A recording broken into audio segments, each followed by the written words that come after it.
Maliit na araw, binawasan pa. Yan ang reklamo ng ilang miyembro ng PhilHealth matapos ibaba ng ahensya ang kanilang suporta sa mga bayarin sa ospital ng mga miyembro.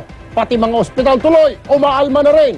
Narito ang Metro Action Report mula kay Carla Lim. Aabot sa 60,000 pesos ang hospital bill ni Janet matapos masisaryan at makonfine ng 4 na araw. Okay lang daw sana dahil miyembro naman siya ng PhilHealth. Yun nga lang, mula sa dating 40,000 pesos na sinasagot ng PhilHealth sa mga nasisaryan, binaba ito ng ahensya sa 19,000 pesos. Kaya ang babayaran niya sa ospital, higit 40,000 pa. Dahil hirap pang magsalita si Janet, ang nanay niya ang naglabas ng sama ng loob. Yung nagtatrabaho kawawa, dapat yung nagtatrabaho, tataasan nila ng benefits. Setyembre noong nakaraang taon, binaba ng PhilHealth ng hanggang 40% ang rates na babayaran nila sa mga ospital. Sakop nito ang 23 medical at surgical procedure, kabilang na ang cesarean. Pati mga pribadong ospital umaaray sa bagong patakaran. Kung di raw itataas ng PhilHealth ang sinasagot na gastos, malamang ay sa mga pampublikong ospital pupulutin ang mga PhilHealth member. Ang bawat empleyado kinakaltasan ng 100 pisong ambag para sa PhilHealth.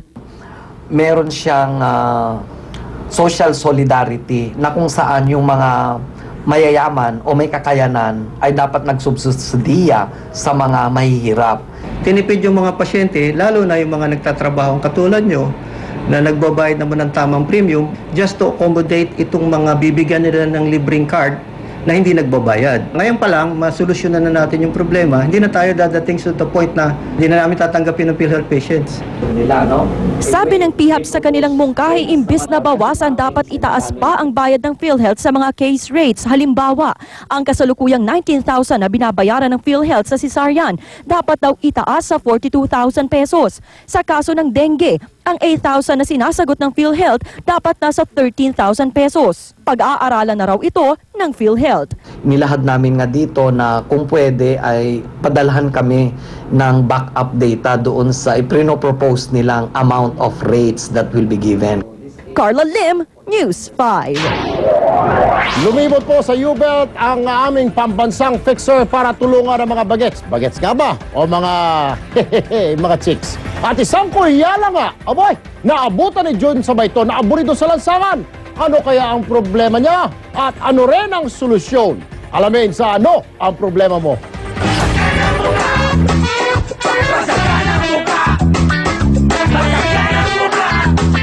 Magandang araw, malupit na mundo. Andito tayo ngayon sa University Belt. Okay, paghanap tayo ng problema dito. Alam niyo naman dito sa anong problema mo, instant solusyon tayo kay Sabayton. Nahanap tayo ng problema, ha? Ayun, anong problema yun, te? Grades. Grades? Oo, grades. Ang solusyon dyan, mag-aaral ka mabuti. Yun nga po. Bili ka na lang doon ng grades, tsaka diploma. Marami dyan sa recto. Kung pwede lang eh. Di tayo, medyo mahina itong pinoproblema niya. Baka ito si ate, mabigyan natin ng solusyon to si ate. Ate, anong problema mo, te? Hirap po kasi maghanap ng taxi eh. Mahirap lang hanap ng taxi. Hindi ka makasakay. Hindi. Anong pangalan mo? An. Okay, bibigyan natin ng solusyon yan. Kukuha kita ng taxi. Dito, sa anong problema mo, ang solusyon kay Sabayton. Okay, wala pang taxi dumadaan. Dahil mainit, magpayong muna tayo. Okay, parang may nakikita na akong taxi. Saan ka ba nakatira? Muntinlupa po, pero pupunta po ako ng Harrison Plaza. Harrison Plaza. Bakit? Anong gagawin mo sa Harrison Plaza? May bibilhin. Bibilin. Baka naman may ipag-date ka lang. No. Mag-aaral ka mabuti. Okay, sandali lang, ha? Pwede mo ba siyang ihatid sa Harrison Plaza? Yes, sir. Okay lang. Okay lang? Okay lang po. Okay, sige. Ayan, sakay ka na. Okay, magpasalamat ka. Thank you. Salamat. Thank you lang. Salamat po. Okay, sige.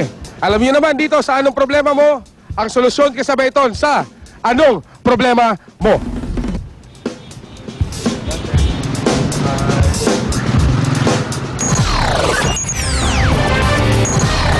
Ito naman ang mga aksyong balita ngayon, karahasan sa eskwelahan.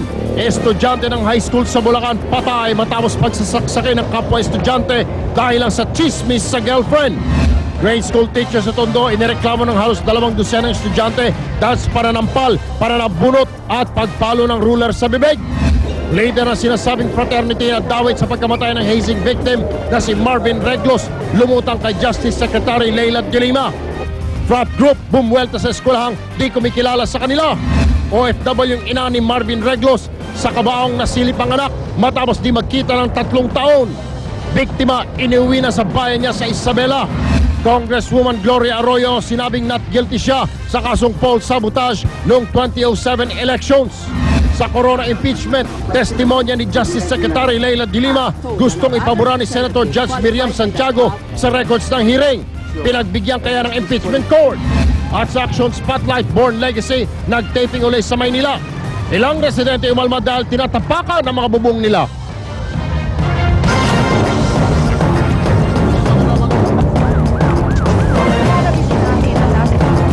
Partner, mga kapatid, simula. So whether or not sagutin.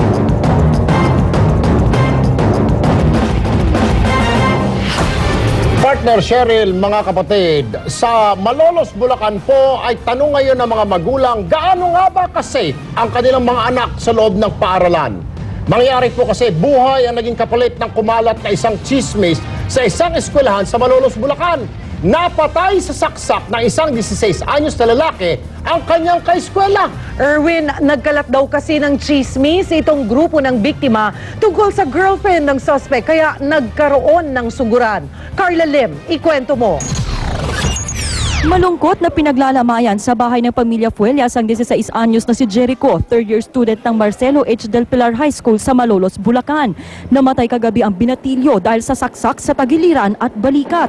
Ang nakapatay sa kanya ang 16 anyos na kaeskwela na itinago sa alias na Ivan. Base sa investigasyon, nangyari ang krimen sa mismong eskwelahan nang sugurin ng grupo ni Ivan ang biktima. Ang dahilan nito, nagkakalat daw ang grupo ng biktima ng chismis tungkol sa pagkababae ng girlfriend ng suspect. Karoon nga ng saksakan dahil sa sabi-sabi yung away nila na magkakabarkada o dahil sa girlfriend ng suspect. Bukod sa homicide, kinasuhan si Ivan ng frustrated homicide dahil sa isa pang kaeskwela niya ang sugatan sa kanyang pananaksak. Pero dahil minor de edad, pinag-aaralan ng korte kung mananatili sa custody ng DSWD ang suspect o papayagan siyang manatili sa kanyang pamilya habang dinidinig ang kaso. Ang mga kaanak naman ng biktima, desididong papanagutin ang suspect. Sa ngayon po, hindi kami agad pwede pumayag sa areglo kasi katarungan yung aming hinahanap eh. Hanggang ngayon, di pa rin natutukoy ang panaksak na ginamit ng suspect. Ang katwiran nito, yun, dahil nga nagkarambulan na, hindi niya alam kung ano talaga yung nakuha niya na yun napatalim. tumanggi namang humarap sa kamera ang mga opisyal ng Marcelo H. Del Pilar High School. Ganun pa man, magdadagdag ng security personnel ang paaralan. Carla Lim, News 5. Mga kapatid, ito pa ang isang pang-eskwelang usapan. 23 estudyante raw ang pinagmalupitan ng kanilang teacher. Bukod sa sampal at hampas ng tambo, hindi rin daw pinagre-recess ni teacher ang mga kawawang bata. Mon Gualvez, ikwento mo. Bakas pa sa mukha ni Ana ang matinding takot sa tuwing maririnig ang salitang teacher. Nakatikim daw kasi siya ng sampal sa kanyang guro sa Rosario Almario Elementary School na si Mrs. Aidalia. Bukod sa pananampal, hindi rin daw siya pinagre-recess ni teacher. Nanunula ako. Bakit? Kasi po natatakot ako sa kanya. Si Karen naman, sinaburot na daw ni teacher, pinalo ng walis tambo at pinitik ng ruler sa bibig. Lumalabas daw ang kalupitan ni teacher lalo na kapag wala silang assignment. Hindi mo sasaktan yung bata? Hindi po. Lalagay ko na lang po ng question mark. Ilan lamang sina Karen at Ana sa 23 estudyanteng sinasaktan daw ni Mrs. Aidalia. Ang kapal-kapal ng mukha mo, di ba? Parang sa ginawa mo sa anak ko eh. Paano kaya kung makita kita isang beses masalubong kita, sampal-sampalin kita, anong gagawin mo? Parang wala nga pong naging reaction tong principal at sa huli po parang ako pa yung sinisisi niya. Pero si Mrs. Aidalia, mariing itinanggi ang akusasyon. Sa 4 years ko ng pagtuturo, wala po akong ginawang masama sa bata. Kumbaga, pag estudyante ko, ang turing ko sila, anak ko sila. Iimbestigahan na ng Division of City Schools ang Maynila ang reklamo. Posibleng maharap sa reklamong child abuse at grave misconduct si Aidalia. Mon Gualvez, News 5. Susunod sa aksyon, testimonya ni Justice Secretary Leila de Lima sa corona impeachment gustong ipabura sa record ng kampo ng depensa. pinagbigyan kayo! Nanay ng hazing victim na umuwi pa galing Korea, halos hindi malapitan ang kabaong ng kanyang anak. Leader ng fraternity na sangkot sa naturang hazing, humarap na sa DOJ. At taping ng Born Legacy sa Maynila, inireklamo ng ilang residente. Bakit kaya? Ang halaga ng piso nyo ay hatid ng Cebuana Luolier. Pero sigurado ka, ipa Cebuana.